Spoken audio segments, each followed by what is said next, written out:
কলকাতা পুলিশের অধীনে থাকা সব গণনা কেন্দ্রে জারি ১৬৩ ধারা। স্ট্রং রুমের ২০০ মিটার এলাকায় জমায়েত নিষিদ্ধ করল কমিশন। ৫ জন বা তার বেশি সংখ্যা জমায়েত করা যাবে না বলে নির্দেশ জারি করা হয়েছে। গণনার আগে উত্তেজনা, জমায়েত, বিক্ষোভ বা অপ্রীতিকর ঘটনা এড়াতেই এই নির্দেশ দেওয়া হয়েছে।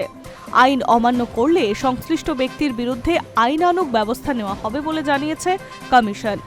কলকাতা পুলিশ কমিশনার অজয় নন্দের পক্ষ থেকে জারি করা হয়েছে নির্দেশিকা। সেখানে বলা হয়েছে, স্ট্রং রুম চত্বরে ২০০ মিটারের মধ্যে ৫ জন বা তার বেশি ব্যক্তির জমায়েত নিষিদ্ধ করা যাবে না। মিছিল, সভা, বিক্ষোভ, শোভাযাত্রা বা কোনো ধরনের জনসমাবেশ, পাথর, ইট বা ক্ষতিকারক বস্তু বহনেও নিষেধাজ্ঞা জারি রয়েছে। এমনকি নির্বাচন কমিশনের অনুমোদনহীন কোনো সামগ্রীও ২০০ মিটারের মধ্যে নিয়ে যাওয়া যাবে না।